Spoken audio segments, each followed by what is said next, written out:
हरे कृष्णा। ये है व्रत से जुड़ी पारंपरिक कथाएं। करवा चौथ की कथा। कैसे चंद्रावती ने अपने सुहाग की रक्षा की। तो सुनते हैं कथा। एक परिवार में 7 भाई थे। उनकी चंद्रावती नाम की एक लाडली बहन थी। जब वह विवाह योग्य हुई, भाइयों ने एक अच्छे परिवार में उसकी शादी कर दी। बहन ने शादी के बाद पहला करवा चौथ का व्रत रखा। जब शाम को भाई भोजन करने लगे तो उन्होंने अपनी बहन से भी भोजन करने को कहा, लेकिन चंद्रावती ने कहा कि जब चांद निकलेगा तब ही मैं भोजन करूंगी। भाई उसे बहुत प्यार करते थे, अतः उन्होंने एक उपाय सोचा। उन्होंने घर से दूर पेड़ों के पीछे जाकर आग जलाकर चांद निकलने जैसा दृश्य उत्पन्न कर दिया। वे घर आए और एक भाई छलनी पकड़कर खड़ा हो गया और बहन को पुकारने लगा कि जल्दी से आकर चांद देख लो। बहन ने चांद निकला जानकर उसे अर्घ दे दिया और व्रत खोल लिया। इतने में उसके ससुराल से खबर आई कि उसके पति की तबीयत बहुत खराब है। चंद्रावती ने सोचा कि मैंने तो ऐसा कोई अपराध नहीं किया जिसका मुझे दंड मिल रहा है। सारे संसार में आज पत्नी अपने पति की लंबी आयु के लिए व्रत रख रही हैं, पर मेरे सुहाग का क्या हुआ कि वह इतना बीमार हो गया। उसने पंडित जी को बुलाकर इसका कारण पूछा तो पंडित जी ने कहा कि पूजा में अवश्य कोई विघ्न आया है। आपके पति के ठीक होने का उपाय यह है कि पूरा वर्ष कृष्ण पक्ष की चौथ को व्रत रखना शुरू करो। चंद्रावती ने ऐसा ही करना शुरू कर दिया। चंद्रावती के पति को कांटे वाली बीमारी थी। वह पूरा वर्ष पति के शरीर से कांटे निकालती रही। जब केवल आंखों पर कांटे रह गए तो करवा चौथ का व्रत आ गया। उसने अपनी नौकरानी से कहा कि मैं करवा चौथ के व्रत का सामान लेने जा रही हूँ, तुम मेरे पति का ध्यान रखना। नौकरानी के मन में लालच आ गया। उसने चंद्रावती के पति की आंखों पर रह गए कांटों को निकाल दिया। होश में आते ही चंद्रावती के पति ने नौकरानी से पूछा कि चंद्रावती कहाँ है। तब नौकरानी ने कहा कि वह तो घूमने गई है। पति ने समझा कि इसी औरत ने 1 साल तक मेरी सेवा की है, अब यही मेरी स्त्री होगी। जब चंद्रावती सामान लेकर आई तो उसकी कोई बात सुने बिना ही उसके पति ने उसे घर से निकाल दिया। अगले वर्ष जब करवा चौथ का व्रत आया तो पूजा के वक्त चंद्रावती अपनी ही कहानी कहने लगी। जब उसके पति ने पूरी कहानी सुनी तो उसे सब समझ आ गया। उसने नौकरानी को निकालकर चंद्रावती को पुनः अपना लिया। इस प्रकार चंद्रावती के सुहाग की रक्षा हुई।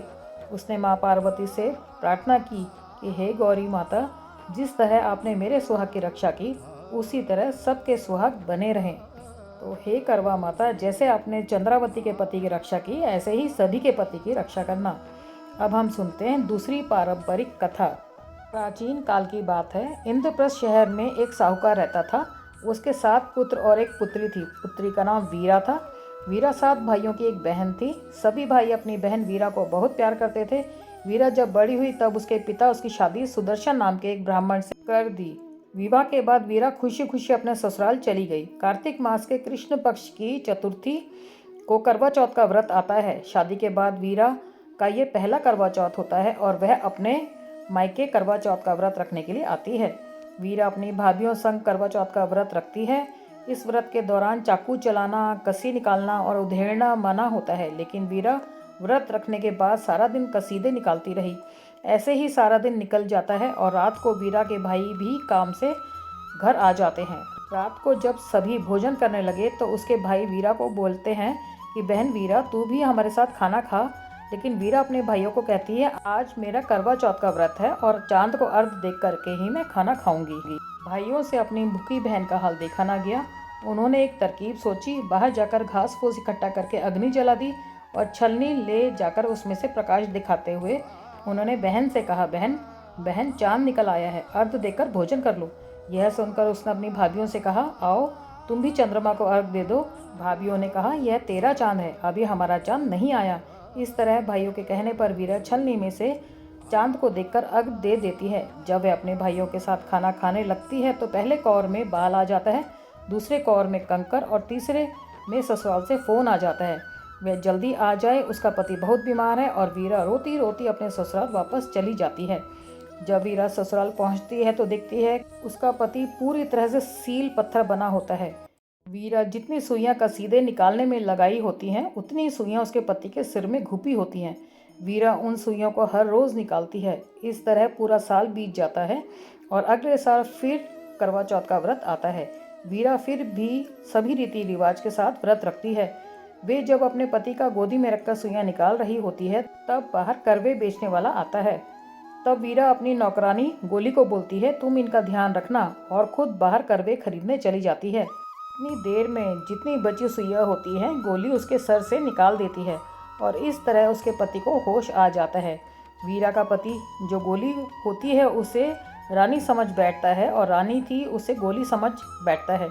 इस तरह जो रानी थी वो गोली बन गई और जो गोली थी वो रानी बन गई। राजा ठीक होकर खुशी खुशी गोली के साथ रहने लगा। एक दिन राजा को किसी काम से बाहर जाना पड़ा तो वह गोली जो कि रानी बनी थी उससे पूछता है, तुम्हारे लिए क्या लाऊं? तो वो कहती है, मेरे लिए बाजार से हार श्रृंगार लेकर आना। रानी जो गोली थी उससे भी पूछता है, वह कहती है, मेरे लिए काठ की गुड़िया लेकर आना। राजा जब बाहर जाता है तो बाजार से एक गुड़िया और हार श्रृंगार लेकर आता है और दोनों को दे देता है। इस तरह रानी जो कि गोली बनी होती है वह रोज अपने कमरे में काठ की गुड़िया से बातें करती है। जो रानी थी वो गोली बन गई, गोली थी वो रानी बन गई। इस तरह वह रोज ये बोलती रहती है। एक दिन राजा उसके कमरे के बाहर से गुजर रहा था, वह यह सब सुन लेता है। रानी जो गोली बनी होगी उससे पूछता है, ये तू क्या बोलती रहती है? जब वह नहीं बताती तो राजा तलवार लेकर दरवाजे पर खड़ा हो जाता है। फिर रानी जो कि गोली बनी हुई होती है वह राजा को सारी सच्चाई बता देती है। तब राजा को भी सारा कुछ याद आ जाता है। फिर राजा गोली जो कि रानी बनी होती है उसे घर से बाहर निकाल देते हैं। इस तरह राजा वीरा के साथ खुशी खुशी सुखमय नए जीवन की शुरुआत करता है। तो बोलिए चौथ माता की जय।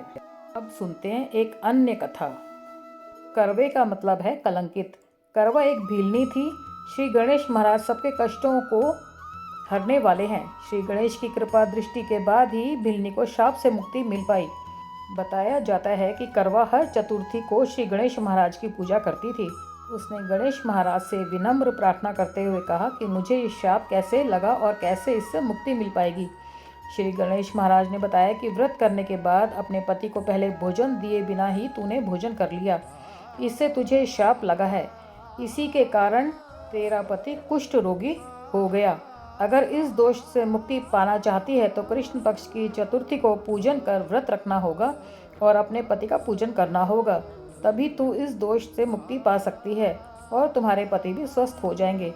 करवा ने श्री गणेश महाराज के द्वारा बताए तरीके से व्रत किया। इससे भगवान श्री गणेश प्रसन्न हुए और उन्होंने करवा को दोष मुक्त कर दिया। साथ ही आशीर्वाद भी दिया कि भविष्य में जो सुहागनें मेरी पूजा करने से पहले तुम्हारी उपासना करेंगी उसके सुहाग की मैं रक्षा करूंगा। तभी से यह परंपरा चलती आ रही है। हे मेरे गणेश जी महाराज, हे मेरी चौथ मैया, जैसे आपने चंद्रावती, वीरा और करवा की सुहाग की रक्षा की, ऐसे ही हमारे सुहाग की रक्षा करना। कहानी सुनने वाले की, कहानी कहने वाले की और हुकारा भरने वाले की, सभी की सुहागों की रक्षा करना। आप सुनते हैं गणेश जी की विनायक महाराज की कहानी। जब चुटकी भर चावल लेकर खीर बनवाने निकले गणेश जी। गणेश जी रिद्धि सिद्धि के दाता और विघ्न विनाशक देवता हैं, जो पूजा अर्चना से प्रसन्न होकर भक्त की हर बाधा को दूर कर सुख सौभाग्य और धन धान्य के भंडार भर देते हैं। उनकी दयाशीलता व दानशीलता को देखकर काफ़ी कथाएं भी प्रचलित हैं, जिसमें एक बुढ़िया से खीर खाने की लोक कथा काफ़ी प्रसिद्ध है। एक बार गणेश बाल रूप में चुटकी भर चावल और चम्मच में दूध लेकर पृथ्वी लोक में निकले।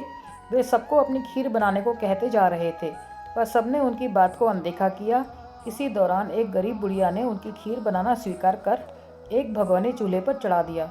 इस पर गणेश जी ने घर का सबसे बड़ा बर्तन चूल्हे पर चढ़ाने को कहा। बुढ़िया ने बाल लीला समझते हुए घर का बड़ा भिगोना उस पर चढ़ा दिया। गणेश जी ने चम्मच में से दूध पतीले में उड़ेलना शुरू किया। तब बुढ़िया के आश्चर्य की सीमा न रही। तब उसने देखा दूध से पूरा पतीला भर गया है। एक के बाद एक वह बर्तन झोपड़ी बाहर लाती गई और उसमें गणेश जी दूध भरते चले गए। इस तरह से घर के सारे बर्तन दूध से लबालब भर गए। गणेश भगवान ने बुढ़िया से कहा, मैं स्नान करके आता हूँ, तब तक तुम खीर बना लो, मैं वापस आकर खाऊंगा। बुढ़िया ने पूछा, मैं इतनी सारी खीर का क्या करूँगी? इस पर गणपति जी बोले, सारे गांव को दावत दे दो। बुढ़िया ने बड़े प्यार से मन लगाकर खीर बनाई। खीर की भीनी भीनी मीठी मीठी खुशबू चारों दिशाओं में फैल गई। खीर बनाने के बाद वह हर घर में जाकर खीर खाने का न्योता देने लगी। लोग उस पर हंस रहे थे। बुढ़िया के घर में खाने को दाना नहीं और यह सारे गांव को खीर खाने की दावत दे रही है। लोगों को कुतूहल हुआ और खीर की खुशबू से लोग खींचे चले आए। लो, सारा गांव बुढ़िया के घर इकट्ठा हो गया। जब बुढ़िया की बहू को दावत की बात मालूम हुई तब वे सबसे पहले वहां पहुंच गई। उसने खीर से भरे पतीलों को जब देखा तो उसके मुंह में पानी आ गया। उसे बड़ी जोर से भूख लगी हुई थी। उसने एक कटोरी से खीर निकाली और दरवाजे के पीछे बैठकर खाने की तैयारी करने लगी। इसी बीच एक छींटा गिर गया और गणपति जी को भोग लग गया और वो प्रसन्न हो गए। अब पूरे गांव को खाने की दावत देकर बुढ़िया वापस अपने घर आई तो उसने देखा बालक वापस आ गया था। बुढ़िया ने कहा, बेटा खीर तैयार है, भोग लगा लो। गणपति जी बोले, माँ भोग तो लग चुका है, मेरा पेट पूरी तरह से भर गया है, मैं तृप्त हूँ, अब तू खा, अपने परिवार और गांव वालों को खिला। बुढ़िया ने कहा, यह तो बहुत ज़्यादा है, सबका पेट भर जाएगा, इसके बाद भी यह बच जाएगी, उस बची खीर का मैं क्या करूँगी। इस पर गणेश जी बोले, उस बची खीर को रात में अपने घर के चारों कोनों में रख देना। और बुढ़िया ने ऐसा ही किया। जब सारा गांव जी भर खा चुका तब भी ढेर सारी खीर बच गई। उसने उसके पात्रों को अपने घर के चारों तरफ रख दिया। सुबह उठकर उसने क्या देखा, पतीलों में खीर के स्थान पर हीरे, जवाहरात और मोती भर गए। वह बहुत खुश हुई, उसकी सारी दरिद्रता दूर हो गई और वह आराम से रहने लगी। उसने गणपति जी का एक भव्य मंदिर बनवाया और साथ में एक बड़ा सा तालाब भी खुदवाया। इस तरह उसका नाम दूर दूर तक प्रसिद्ध हो गया। उस जगह वार्षिक मेले लगने लगे। लोग गणेश जी की कृपा प्राप्त करने के लिए उस स्थान पर पूजा करने और मान्यताएं मानने के लिए आने लगे। गणेश जी सबकी मनोकामनाएं पूरी करें। हे मेरे गणेश जी महाराज, जैसे आपने बूढ़ी माँ की मनोकामनाएं पूरी करी, उनकी दरिद्रता दूर करी, ऐसे ही सभी की करना। कहानी कहने वाले की, कहानी सुनने वाले की, हुंकारा भरने वाले की, सभी के ऊपर अपनी कृपा बनाए रखना। तो मित्रों, मैं अपने इस वीडियो को यहीं विराम देती हूँ। मुझे उम्मीद है आपको जितनी भी मैंने कथाएं, पौराणिक कथाएं सुनाई हैं करवा चौथ के ऊपर, आपको अच्छी लगी होंगी और जो गणपति जी की कहानी है वो भी आपको अच्छी लगी होगी। तो इसी तरीके से मैं और नए नए विषय पर मैं लाती रहूँगी वीडियोस। आप मेरे वीडियो को ज़्यादा से ज़्यादा लाइक कीजिए, शेयर कीजिए, सब्सक्राइब कीजिए। व्रत कथा गृहस्थ को मिलती हूँ अगले वीडियो में किसी और नए इंटरेस्टिंग टॉपिक के साथ। तब तक के लिए हरे कृष्णा।